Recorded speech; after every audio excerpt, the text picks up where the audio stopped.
We move next to our cover story here tonight, and quite the day in Tallahassee. State lawmakers snubbed the governor's calls for a special session on immigration.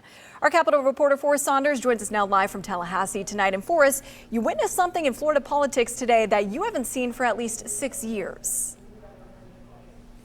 Yeah, Lauren, I mean, if you want to talk about high drama in Florida politics, this is about as high as it gets. I know for a lot of people it can be a snore fest up here in Tallahassee, but I'm telling you, this is unprecedented for DeSantis' tenure, because basically what lawmakers did is they gavelled in for just a few minutes, then they gavelled out, then they gavelled back in because they said they were going to do a special session of their own. And this is a fracture we just have not seen in the last 6 years.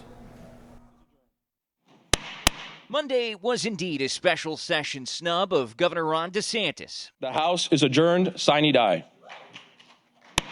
After gaveling in for fewer than 30 minutes, lawmakers ditched DeSantis' pitch for immigration, condo petition reform, and hurricane relief, instead calling a special session of their own and affirming they're a separate branch of government. The Florida legislature matters.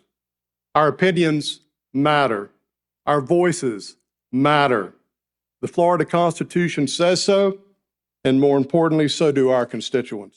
They'll now consider just one bill in both chambers this week, believing other issues can wait until March. The legislation will replace 11 ideas from DeSantis' allies and focus exclusively on immigration. We did carefully consider Governor DeSantis' proposal, and he had some good ideas.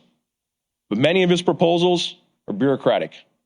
We do not need to duplicate the functions of U.S. Immigration and Customs and create a mini-me version of ICE. Called the Trump Act, provisions include turning the Ag Commissioner, Wilton Simpson, into Florida's immigration chief, giving state and local police $500 million to help fight illegal immigration, removing in-state tuition for undocumented, and upgrading penalties for non-citizen voting. What went on in there was I think, a blemish on the state of Florida. DeSantis' allies condemn the decision to dismiss the governor's plans. But I do have a concern that it is not going to be as strong as what I would like to see, what Governor DeSantis would like to see. That's as others applauded the House Speaker and Senate President for showing autonomy. I'm so proud of Speaker Perez. So proud of the stance that he has taken. Because for the last 6 years, I haven't felt as though, there's been any separations of powers. Others went further. Senator Randy Fine, who openly broke with the governor during his bid for the White House, suggested DeSantis was only ever playing politics. But to call a 5-day special session on 4 topics with no bill and then not even send the call to the legislators, it was obviously all this was a stunt to get on Fox News. The governor weighed in later in the day with some fiery words of his own.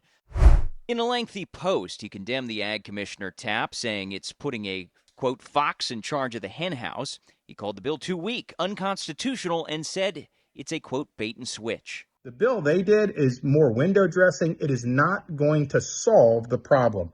We're not here for theatrics. We're not here to do messaging bills. The only thing we need to do is to do things that are going to actually solve the problems. Democrats still have major concerns, saying either plan has problems. I don't know how much they actually differ and disagree on the policy. I think it was more about the procedure. That's as the state Democratic Party put out a statement with simply this: a guy eating popcorn.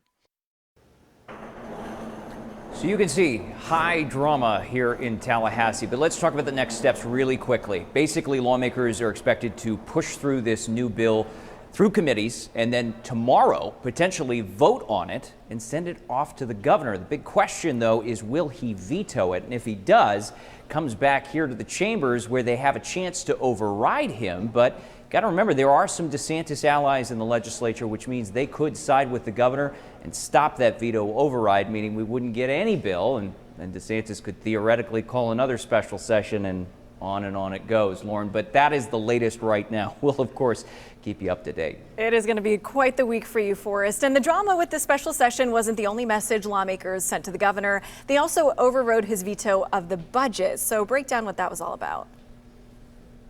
Basically, that is a shot across the bow. That is showing their force, their strength, reminding the governor that they have a 2/3 majority of GOP lawmakers in both chambers, that they have the power to override him if, in fact, he does send a bill back. and vetoes something like this immigration policy. But again, the question becomes, will we see some of those DeSantis allies that are in both chambers sort of break with the GOP majority and potentially side with the governor? And that would essentially take us back to square one, because that bill wouldn't get across the finish line. So again, they are flexing their muscle here and reminding him that even if he does try and hold that budget over their heads in the coming session, that they have the power to basically do what they want to do with that 2/3 supermajority of the GOP legislature. They could also partner with Democrats, but whether that will happen remains to be seen. All right, Forrest Saunders reporting live for us in Tallahassee. Thank you. We'll be checking in with you all week.